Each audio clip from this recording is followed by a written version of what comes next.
بسم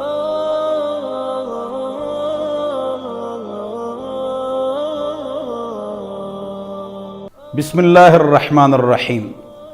میرے محترم اور مکرم بزرگوں، دوستوں اور ساتھیوں، اور میری قابل احترام ماؤں اور بہنوں، ایمان کے بعد سب سے پہلے قرات تجوید اس کا درجہ ہے۔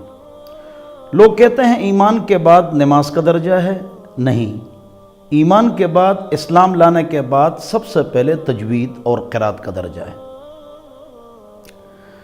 ہم انگلش کی سپیچ اور سپیک انگریزوں کی طرح کرتے ہیں، ڈاکٹر، کالونی، یورپ، امریکہ، لنڈن، رائٹنگ، تو اسی طرح قرآن کی سپیچ اور سپیک عرب کی طرح ہوگا۔ اقرأوا القرآن بلحن العرب واصواتها، قرآن پڑھو عرب کی آوازوں سے اور عرب کے اندازوں سے، لہٰذا قرآن کو صحیح پڑھیے۔ اسکول کے لیے 10 سال، کالج کے لیے 4 سال، یونیورسٹی کے لیے 4 اور 6 سال، تو دین کے لیے صرف اور صرف آپ 2 گھنٹہ کمرے میں الگ بیٹھ کر، ہم نے جو 7 کلپس بنائے ہوئے ہیں قرات اور تجوید کے، تو آپ ان کلپس کو صرف اور صرف 2 گھنٹے دے دو، دن کو یا رات کو الگ کر کے ساتھ ساتھ پڑھتے جائیں، آپ کی تلاوت ٹھیک ہو جائے گی۔ رب قارئ یقرأ القرآن والقرآن یلعنہ، بہت سارے قاری قرآن پڑھتے ہیں لیکن قرآن ان پر لعنت کہتا ہے، یا غلط پڑھتے ہیں یا اس کے مطابق عمل نہیں کرتے ہیں۔ القرآن حجت لک او علیک، قرآن آپ کے لیے دلیل ہے، عمل کرو، صحیح پڑھو، یا آپ کے خلاف دلیل ہے، عمل نہیں کرتے ہو، غلط پڑھتے ہو۔ جس نے کوشش کر لی، محنت کر لی، لیکن قرآن ٹھیک نہیں ہوا اور اٹک اٹک کے پڑھتا ہے، اس کو 2 اجر ملتے ہیں۔ لیکن جو محنت ہی نہیں کرتا، اسکول، کالج، یونیورسٹی، دفتر، دکان، اس کے لیے محنت کرتے ہیں، تو ہم دین کے لیے بھی تھوڑی سی محنت کریں۔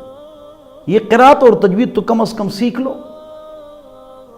علاقے میں ایک عالم کا ہونا فرض کفایہ ہے، لیکن ہر مسلمان مرد، عورت، بالغ، ان کے اوپر اتنا علم فرض ہے وہ کہ 24 گھنٹے کی زندگی اللہ رب العزت کے احکام اور نبی علیہ السلام کے طریقے کے مطابق گزار دیں۔ اس کو میں نے آسانی کے لیے 4 حصوں میں تقسیم کیا ہے: دماغ کا علم، زبان کا علم، بدن کا علم، دل کا علم۔ دماغ کا علم، دماغ سے شرک نکالو، اس میں توحید ڈالو اور اس کو سمجھو۔ اور بدن کا علم، زبان کا علم، دل کا علم۔ زبان کا علم قرات اور تجوید، یہ واجب ہے۔ ورتل القرآن ترتیلا، قرآن پڑھو تجوید سے، قرات سے، صحیح طریقے سے، یہ واجب ہے، فرض ہے۔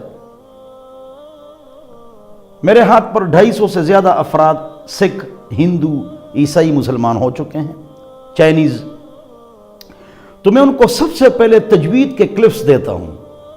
قرآن کی تجوید ٹھیک کر لیجئے، پھر نماز ہے۔ تو دماغ کا علم، زبان کا علم اور بدن کا علم۔ بدن کا علم، مسائل کا علم، استنجا، تعمیراس، اس کے لیے بہترین کتاب حضرت مولانا ڈاکٹر مفتی عبد الواحد صاحب کی کتاب ہے مسائل بشتی زیور۔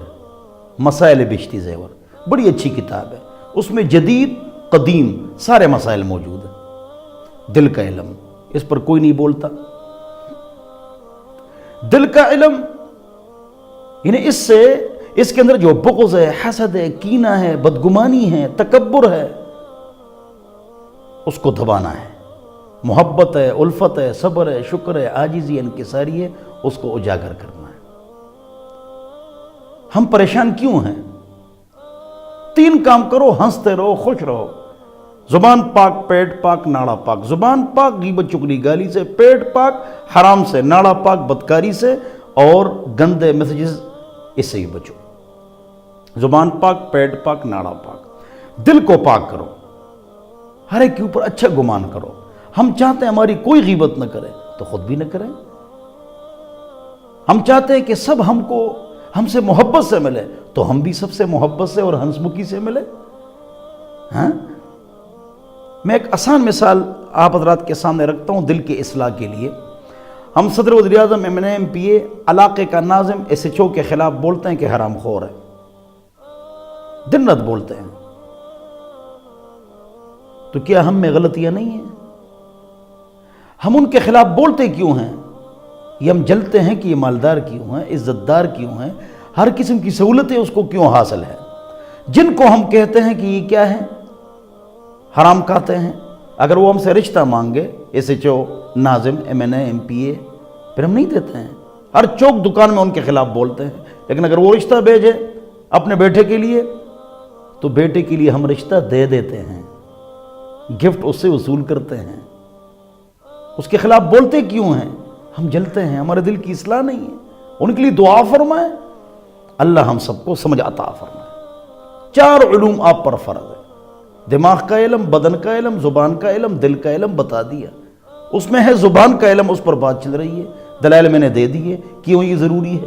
وعید بھی سنا دی کہ قرات اور تجوید ٹھیک کر لیجئے. تو ہم دنیا میں چست اور دین میں سست ہے. کیوں؟ کلا بل تحبون العاجلہ وتذرون الآخرہ.